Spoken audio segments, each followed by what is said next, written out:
It's often the case that we think of institutions as having always been there, that no one really created them. It's natural, perhaps, to lose sight of the fact that desires and decisions of individuals over a century ago created the path that leads directly to our door. How would one go about establishing a college? What would be in the minds of those who had the determination even to try? Who were these people who wanted this so passionately? And why did they? Who were they who came through its doors all those years ago to study and to teach? Where did they come from? And what did they hope for? Which of the college's graduates inspired the students in the hundreds of one-room schoolhouses across New England? Which of the youngsters took up the torch of learning and the challenges of teaching? Which alumni, students, faculty, and staff interrupted their lives to serve their country in times of war? Who of them returned to continue to serve their nation in its classrooms? Who never returned? Who went on to professions other than teaching? Who entered public service? Who remained in New Hampshire and who went off to foreign lands? Can we ever know the impact that our graduates have made in the thousands of lives that they have touched?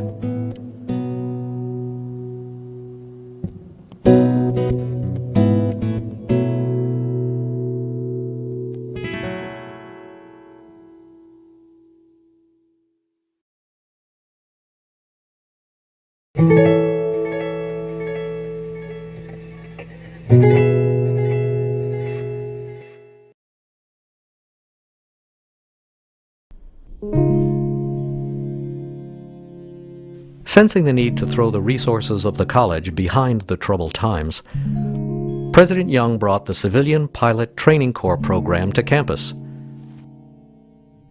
This would overlap with the Naval Air Training Program in the early 1940s.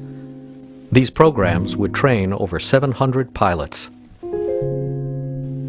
One of those student pilots was Patricia Thompson Shedd, class of 1943, the only woman to enlist in the program. So I went to Dr. Young and I asked if it were possible for a woman to join that group, and he was very receptive to the idea, and I don't know what made him accept me, but he was willing, so I did, and I started taking the classes.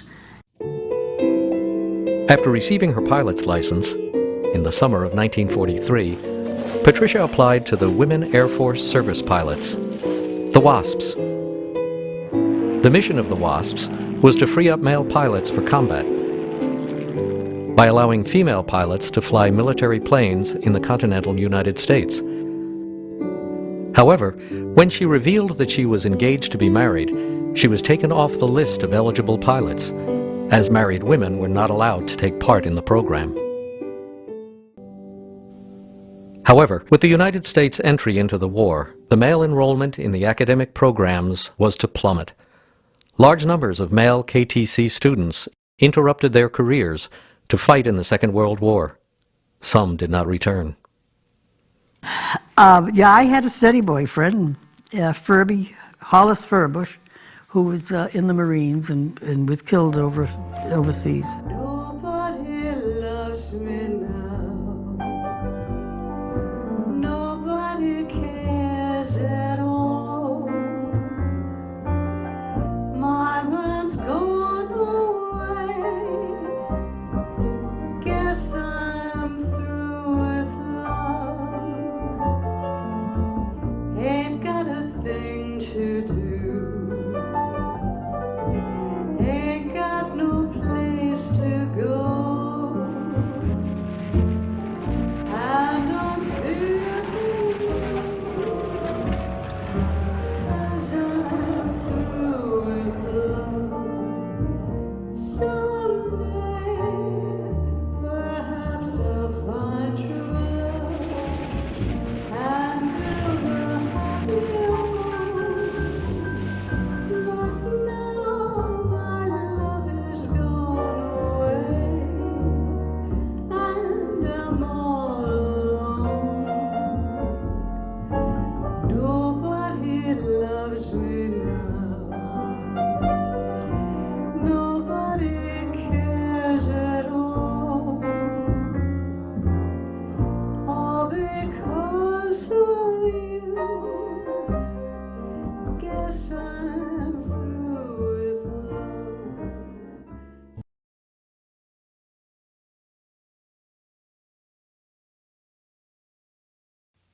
Until the end of World War II, there were very few men formally enrolled at the school. This was to change drastically with the establishment of the GI Bill in 1944.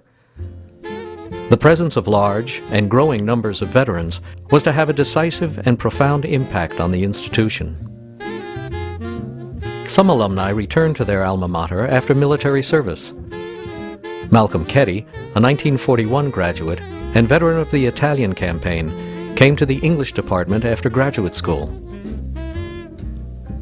Margaret Chickering, alumna class of 1933, joined the Women's Army Corps. When the World War II was starting and patriotism was very strong, I thought, maybe I could do something to help. In 3 years, Margaret went from private citizen to captain, a remarkable achievement. After graduate school at Columbia, Margaret returned to Keene in the late 1950s to join the faculty in the education and home economics programs, retiring in 1970.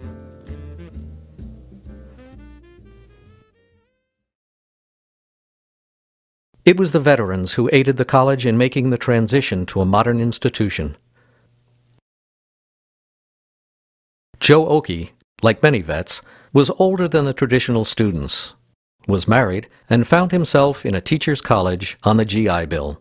I went to a meeting of the student council, and the way things ran was very much like a high school. The advisors ran things, and the kids carried it out.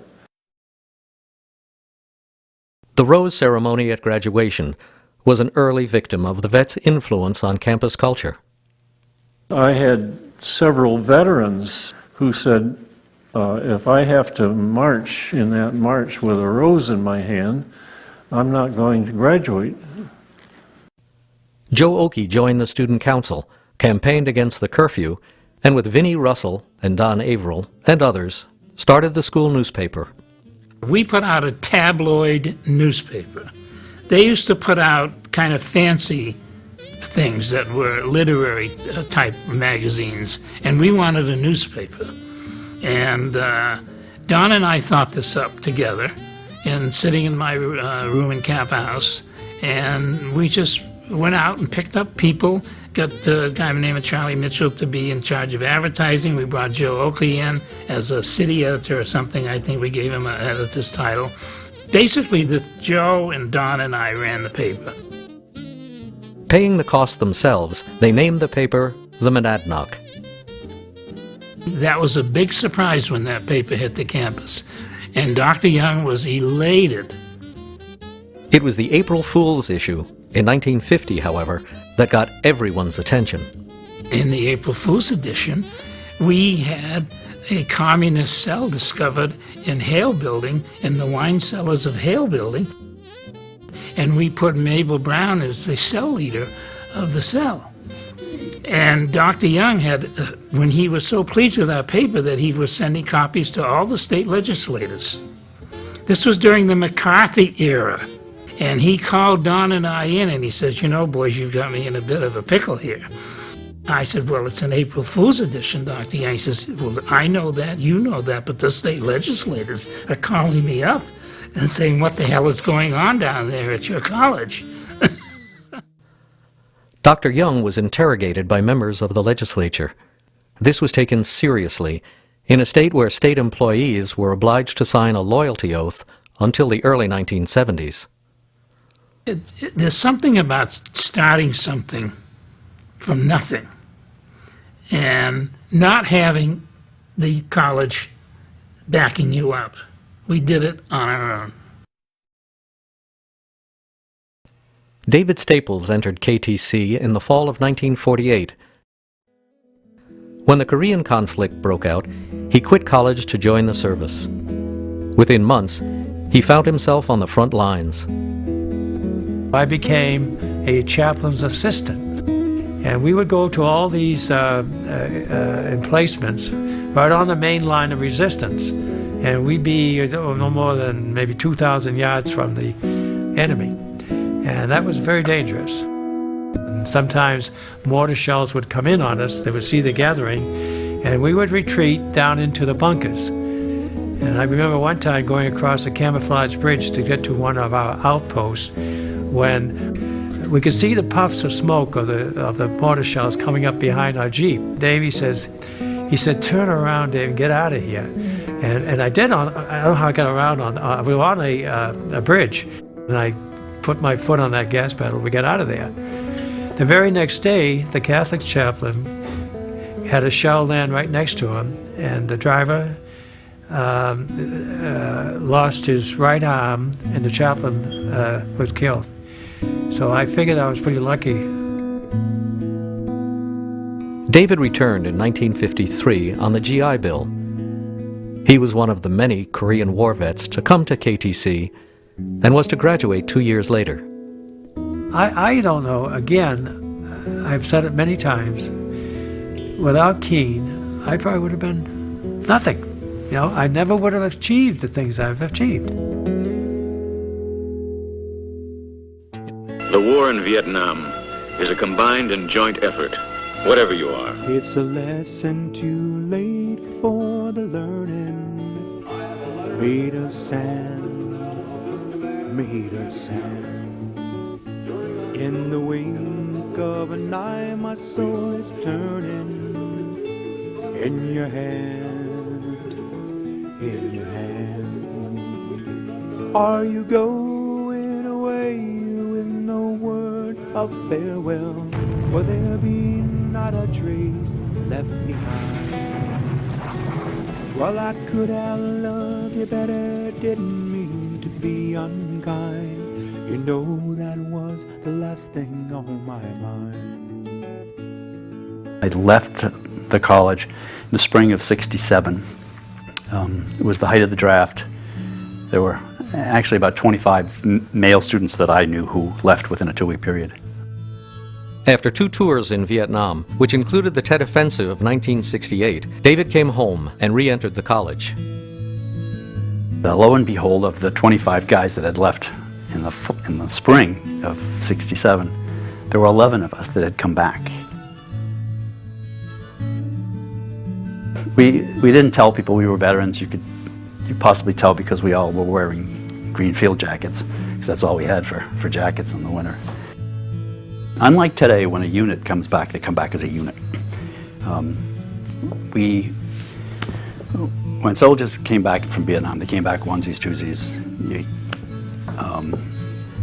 I got on a plane with my khakis on, because you had to get the cheap rate, you had to fly in a uniform.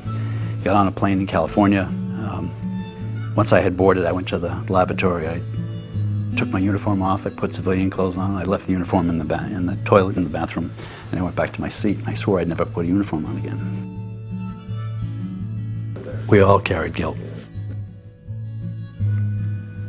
There was nobody that didn't come back here with some guilt for something. And then, you know, with all the bad press around my life, you know, the baby killers, the soldiers were blamed for that war. Not the Congress, not the people who sent us there, but that we were the people that were visible. So our own generation they could reach out and touch us. They couldn't touch a congressman or a senator or the president.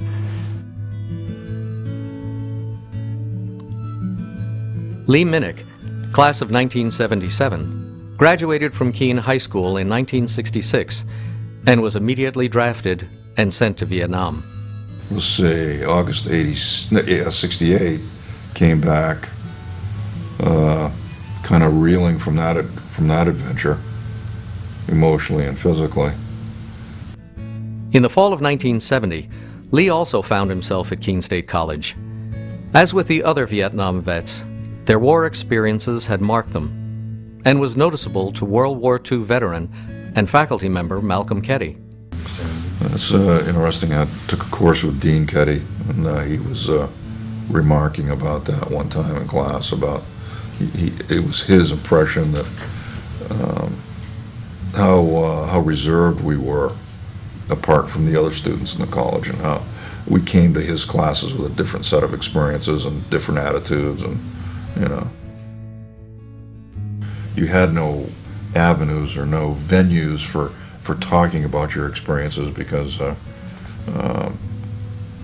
let's face it, Norm, back when we were here, everybody was beautiful except a pig and a baby killer.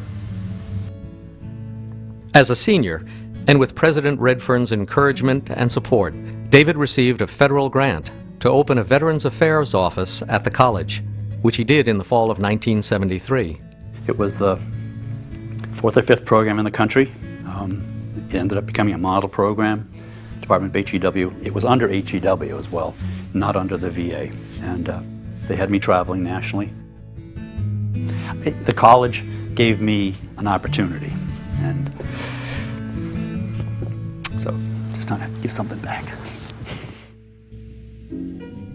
I was a student at Keene State. It was my first semester, and I said to myself, why don't I go reserve, and if I like it and really love it, I can go active duty easily.